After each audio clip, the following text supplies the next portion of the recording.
Hello, SPD200. This video is designed to give you more information about response to intervention. This knowledge in response to intervention in RTI will be very useful for your teaching practice when you're in schools, and also it will be used to inform your PowerPoint presentation, which is due in 2 weeks. So what do you do as a teacher if you notice that a child in your class is not making progress in reading, writing, math, or behavior? That can be really difficult when you have a lot of students and you have identified students that are behind in either one of those areas or all of them. And so what we do as a school is we provide response to intervention. And generally, that's an intervention that is administered by the general ed teacher for that student that is within their classroom, or someone that's on a child study team that specializes in that area and oversees interventions for the school. Now, why do we do interventions for students, and why do we do interventions before we refer students for special education? The reason is because students will respond to that intervention 85 to 95% of the time. Students will respond to the intervention developed by their general ed teacher, and there is no need to move further along in a special education process. There's no longer a suspected disability, and an evaluation for special education is no longer necessary or thought of as the next step, because most students will respond to an intervention provided by their home general education teacher, which is just wonderful. Now, 5% of students typically in a school will not respond to the interventions in place by their home general education teacher. That general education teacher typically will try a variety of strategies, and if those don't work after several weeks or semesters and the team suspects a disability, then we refer for an evaluation. Parents can consent or not consent to the evaluation. If they do not want an evaluation, the special education process would stop there. If they do consent to the evaluation, a school psychologist will come and evaluate that student in all areas to determine if there is a disability present in 13 categories. If a disability is present based on that evaluation, then an IEP team has 30 days to create an IEP for that student, or an individualized education plan that has goals, services, accommodations for that student to support them during their school day. Parents do have to give consent throughout this entire process in order to proceed to the next step and the next step. Now, why do we provide intervention services to students before we refer for special education? There are 2 very good reasons. The first is that if that student has a skill gap, it is the job of the general education teacher to provide that student with immediate instruction to address that skill gap. Also, since we know that 85 to 95% of students will generally respond to those interventions, we're no longer dislabeling students or identifying students as someone who is disabled, when in fact they just needed a little extra support from their general education teacher. Now, there are several components of RTI that we follow nationally, and that is that we use evidence-based practices. So when we are designing interventions for students, we make sure that we avoid just, maybe extra worksheets. Those typically do not work. And we provide evidence-based practices, typically a multi-sensory approach that has a body of research that supports its effectiveness with students who have skill gaps. We provide those interventions early. We monitor their progress carefully and adapt the instruction as needed as that student evolves. We administer the intervention with fidelity, and that means that we give the intervention the way it was designed to be given. And then we make decisions based on the data that is provided, whether that student is responding or not responding.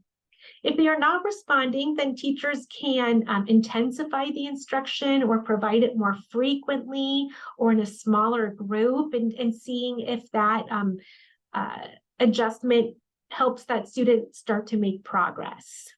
Now, there are 3 tiers to intervention services, and that's what we will cover in the remainder of these slides here.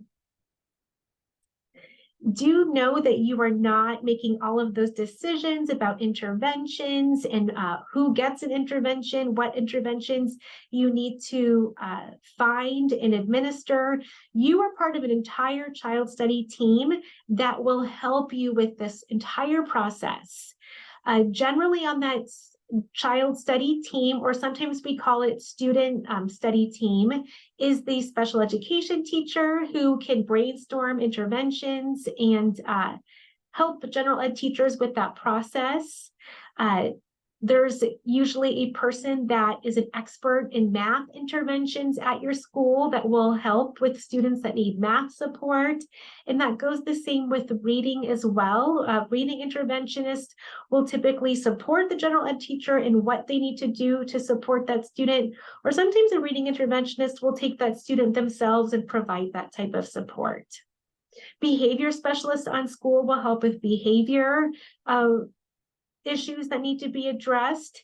And oftentimes an assistant principal and all of the grade level teachers will be present at these meetings, making decisions about who needs interventions, who will be providing the interventions, and what interventions will be used. Now, RTI is all underneath that umbrella of multi-tiered systems and supports that schools provide to students. Here's a look at the tiers. As you see, we use that triangle shape to discuss multi-tiered systems and supports.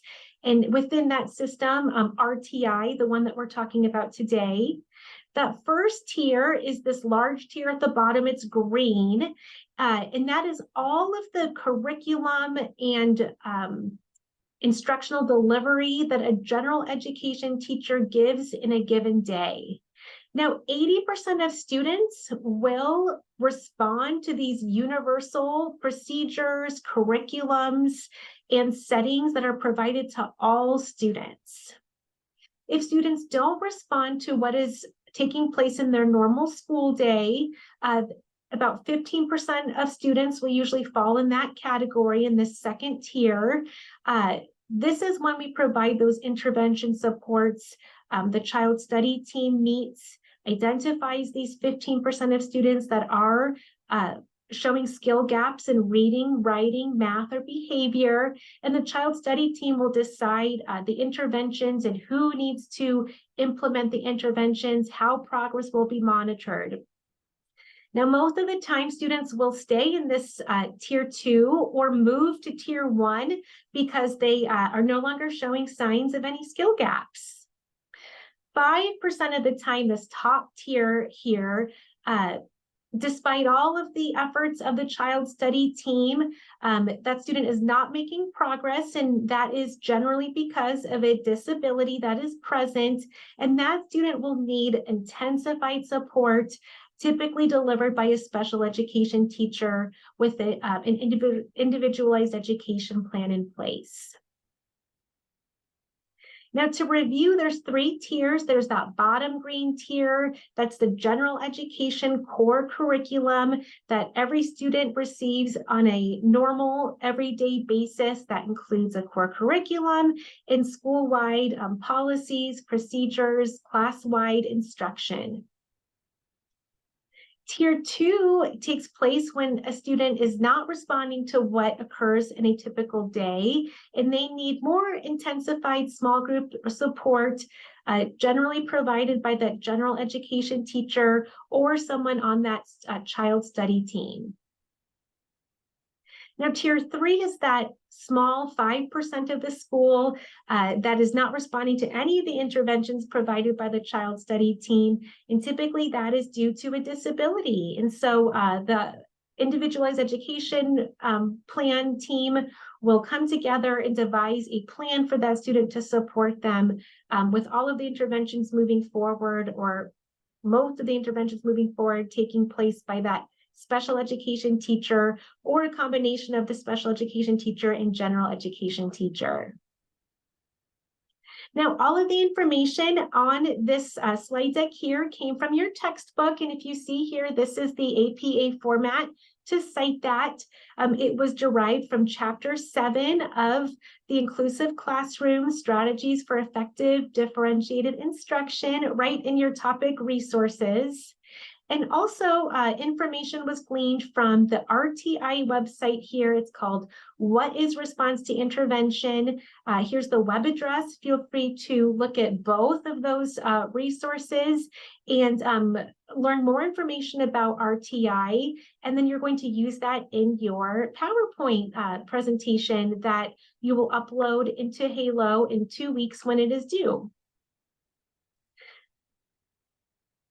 So for your PowerPoint presentation, it is 20 slides that are going to cover all of these different factors. The first slides will cover RTI. Then you'll go into data collection, and I will be uploading videos to cover data collection, student placement, and intervention strategies, how we evaluate effectiveness of RTI. Also, you will be incorporating a class profile and how we use that class profile to make these types of decisions here, including all of that information into your slide deck. Keep your eye out for the next video, and it will cover the data collection and that class profile and how you will use that to make decisions, and then how to document those decisions in your slide deck. Now, in your slide deck, you will need to be sure to have presenters notes, and you'll want to follow all of the APA guidelines that are provided for presentations. I'm going to share my screen. Take a look inside the Student Success Center. You will find right there in the Success Center, I typically go to the Writing Center and write in that little search bar. I will write in APA format presentation. And this comes right up. It shows you just what to do for how to make a presentation in APA format. You'll want to have a title slide with objectives as to what you will cover in the presentation. And then you'll want to have your slides follow a 6x6 rule, 6x6 rule format, where you have 6 bullet points with 6 words per bullet point as a general rule. With the bulk of your information that includes examples or explanations right here in the presenter's notes. The presenter's notes is a component of the rubric that you will need to have to get full credit. Feel free to add visual aids, add charts and graphs, and make sure that you have at the very end a citation page that documents the references that you used. You'll also want to have citations throughout of where you got the information. Typically that'll look like in-text citations with parentheses next at the very end of the presentation, or rather at the very end of each slide that shows where you got the information. Or if you use several sources, you'll want to have in-text citations next to each bullet point if you have several different resources that you used for each slide. Feel free to write me in Halo or in email if you have questions about APA format, this specific activity or assignment for the PowerPoint presentation, or questions about special education and the RTI process. I love when you write me. My whole world stops when you write. I truly want to respond and get you the information. And so knowing that you are doing the right thing if you have questions by writing me and asking. I look forward to the next video that I will show you more information that you need to know to inform your teaching practice and also this specific assignment. And I'll see you in Halo if you have questions. Thank you.